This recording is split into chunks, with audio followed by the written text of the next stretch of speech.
Picture this. He's standing by the car, hood up, hands buried in engine grease up to the elbows. It's Sunday, and it's hot enough that the driveway feels like it's breathing heat back at him. A neighbor slows down and rolls the window halfway. Need a hand? He doesn't even look up. I'm good. The neighbor drives off, and now it's just him, the engine, a wrench, and this thick, heavy kind of quiet. An hour later, the car turns over. He climbs in, pulls out of the driveway, and somewhere underneath everything, there's this small, quiet satisfaction sitting in his chest. He did it, alone, again, like always. Now, you know someone like this? Maybe you grew up next to one. Maybe your dad was one. Maybe you are one. Everything by themselves, every single time. Doesn't matter what it is, a flat tire, a bad diagnosis, a stack of bills they can't quite cover. Doesn't matter what the weather's like, or how heavy the thing is they're dragging behind them. And from the outside, it looks like strength. It looks like character. People love to say it, half joking, half in awe. Now that's a guy you can count on. Doesn't need anybody. Never breaks. Here's the thing, though. That's not what's actually happening. Not even close. Because underneath all that self-reliance, there's usually something a lot quieter and a lot more painful. So today, we're going to figure out what's really going on inside someone who, physically, cannot get two words out of their mouth. Help me. Here's what most people assume. If someone never asks for help, they must have it together. Must have enough strength, enough resources, enough of whatever it takes to handle life on their own. That's the trap right there. Because behind that picture, there's almost never what you think is behind it. Almost never calm, almost never control. Let's sit with that for a second. The truth is, this isn't really about willpower. It's not some badge of maturity someone earned along the way. Psychology's actually mapped this out pretty clearly. This refusal to ask for help, it's learned, built into a person early. Sometimes so early, they can't even point to when it started. Maybe it was one moment, one face, one time they reached out and got silence back, or worse, got laughed at, got told to toughen up, stop being dramatic, figure it out like everybody else has to. That moment doesn't just disappear, it sinks in. It becomes a rule the body follows without ever checking in with the mind again. Reach out equals risk. So the hand stays down. And here's the part worth holding on to. This is behavior, not a personality trait, not fate, not something stitched into someone's nature from birth. Behavior always has a backstory. So that's what we're doing today. We're going to look at that backstory, specifically 6 traits that keep showing up in people who'd rather drown quickly than wave for help. 6 patterns, right now. Let's get into them. Let's start with the body. Because before this ever becomes a thought, it's already a physical reaction. There's a concept from Bessel Kolk's work. You might know the title, The Body Keeps the Score. And the core idea is simple. Pain doesn't just live in memory, it lives in the nervous system. It runs the show long after the mind's moved on. So picture a kid, maybe 5, 6 years old, falls off his bike, scrapes his knee open, and does what every kid does. Runs to his mom, crying, asking for help. And what he gets back isn't comfort. It's a sigh, maybe an eye roll. You're fine, get up. Or worse, actual annoyance, like his pain was an inconvenience she didn't have time for. That's one moment. Feels small from the outside. But the brain doesn't file it as small. The brain's job is pattern recognition, and it just logged a pattern. I asked, and it hurt more.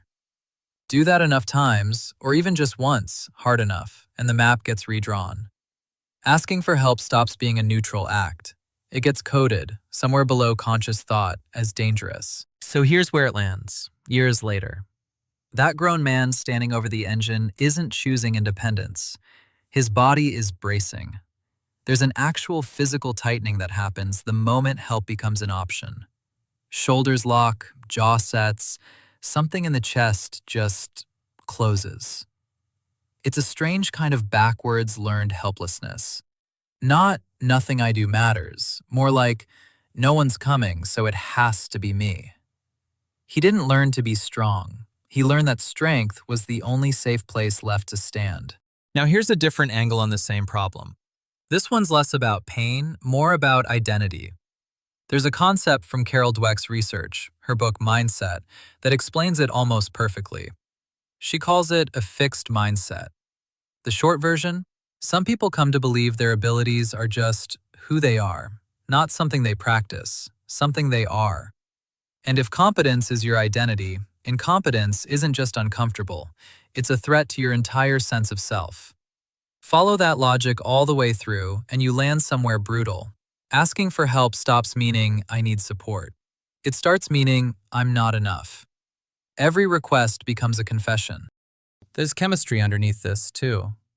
Every time this person handles something alone, fixes the car, solves the problem, carries the weight, the brain rewards it.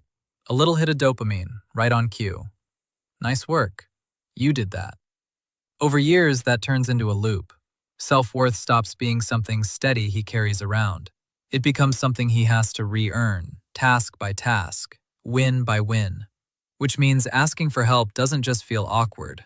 It interrupts the loop entirely. No task, no win, no dopamine.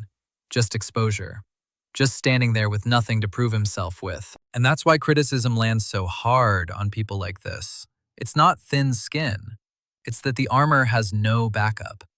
Underneath the competence, there's no separate, steady sense of, I'm okay regardless. So when someone questions his work or he has to admit he can't do something, it doesn't graze him. It goes straight through, because there was never anything behind the armor to catch it. There's a third layer to this, and it's got nothing to do with pride. It's about attachment. Specifically, what psychologists Amir, Levine, and Rachel Heller mapped out in their book, Attached. Some people develop what's called an avoidant attachment style, and once you see it, this whole pattern starts making a lot more sense.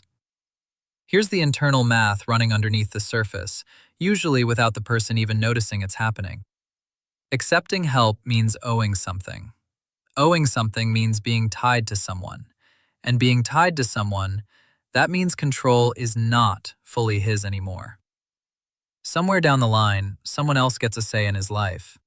That's the equation, and to this person, it doesn't feel like an exaggeration. It feels like fact. So there's this invisible counter running at all times. Every favor, every kindness, every, let me get that for you. It gets logged. Not out of ingratitude, out of fear. Because somewhere back in his history, closeness came with a price tag. Maybe someone he depended on let him down. Maybe someone used that dependence against him. Maybe love, growing up, always seemed to come with strings he didn't see until they pulled tight. So the nervous system drew its own conclusion. Don't owe anyone anything, and no one can hurt you with it. That's not arrogance. That's an old wound, still active, still calling the shots. And here's the quiet tragedy in it. Hyper-independence feels like safety. It really does. In the moment, it feels like control, like solid ground. But what it's actually building, brick by brick, is isolation. Real, physical, aching isolation. He gets to keep his guard up.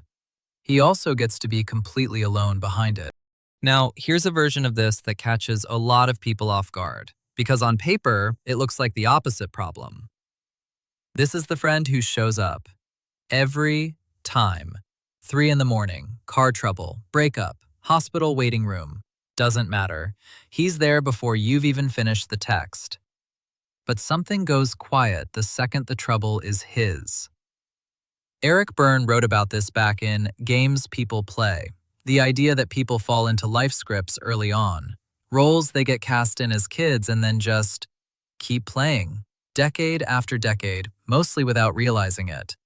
And one of the most common ones is the rescuer. Usually it starts young. Maybe he was the oldest kid. Maybe a parent leaned on him too early, too hard, and being the reliable one wasn't a compliment. It was a job description he never applied for. So he got good at it. Really good. Reading a room, reading a friend's tone, knowing exactly when someone needs a call before they even ask. Here's the catch though. Fixing other people's pain becomes a way of not sitting with his own. As long as he's the one holding someone else together, he doesn't have to look too closely at what's falling apart in him. Focus outward, stay useful, stay needed, and his own stuff just stays parked in the corner, untouched. So he's fluent, completely fluent, in reading everyone else's pain. Fluent in everyone's except his own. And admitting he's struggling doesn't just feel hard, it feels like breaking character. Because in his mind, he's not the guy who needs saving. He's the guy who saves. This next one runs almost entirely under the radar because it doesn't feel like a wound. It feels like logic, like a smart, efficient way to operate. Daniel Kahneman wrote about this in Thinking Fast and Slow, the way the brain leans on mental shortcuts, heuristics, to avoid the exhausting work of calculating everything from scratch every single time. And one shortcut a lot of high-functioning people build over the years sounds something like this.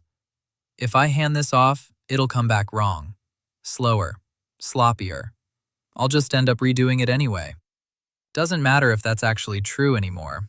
The brain isn't running a fresh cost-benefit analysis every time.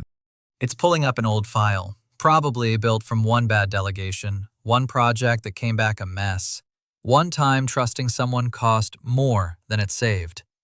And once that file exists, the brain just defaults to it, automatically, instantly. So the math gets simplified down to one line. Doing it myself costs less than doing it twice. Here's the thing about how minds like this get trained, though. They learn faster from bad outcomes than good ones. One disappointment weighs more than 5 smooth handoffs. So over time, the pattern hardens. Predictable feels safe. Predictable means I know exactly what this costs me, energy-wise. Handing it to someone else? Unknown variable, unknown risk. And that's the trap closing shut. Because the more competent and self-sufficient he gets, the more indispensable he becomes to his job, his family, his friends. Which means there's less room, not more, for anyone to catch him if he ever needed catching. He built the cage himself, one good decision at a time. And this last one, this is the one that ties everything else together. It's quieter than the rest, but it's probably the heaviest. We're back to the body for a second, back to Kolk's core idea. Needs that get pushed down over and over for years, they don't vanish. They don't get resolved just because they went unspoken. They settle in the shoulders, in the gut, in the jaw that's always just slightly clenched. The body keeps a running tally, even when the mind's convinced there's nothing to report. But there's something else layered on top of all that by now.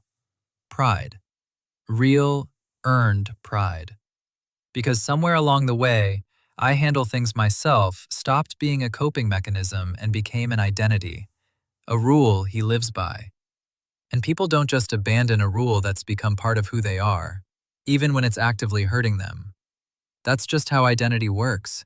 We'll go through pain to stay consistent with the story we tell about ourselves, rather than break the story and feel like we lost something more important than comfort.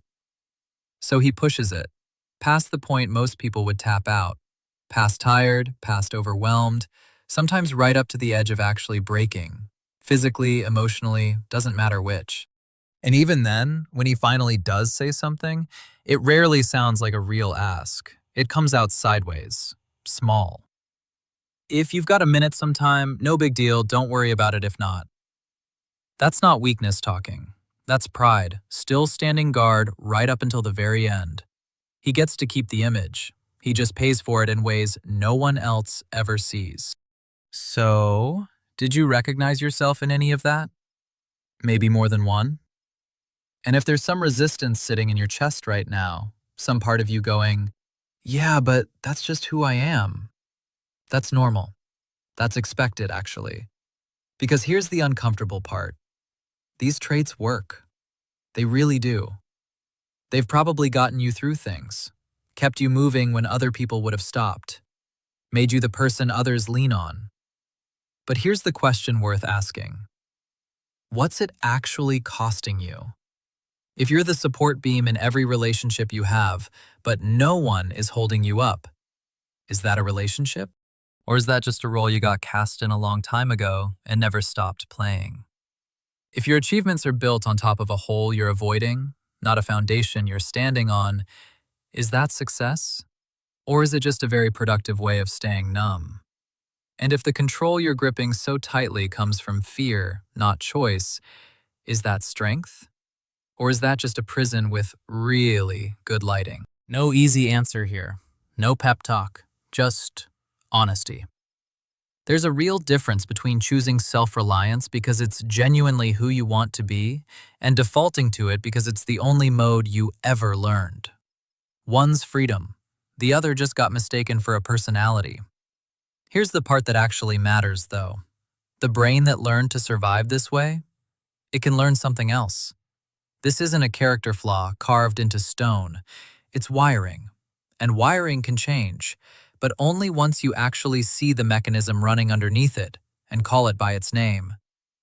The decision to stop needing anyone, you probably made it quietly a long time ago. Nobody announced it. It just became the rule. And safety, the kind you build entirely alone, has a way of turning into a cell. Slowly, without you noticing the door closing. So here's the truth, as simple as we can put it. Strength is knowing when to carry it yourself, and knowing when to hand it over. That second part's harder, because the heaviest thing you'll ever carry is the one you carry alone, while telling yourself it's light.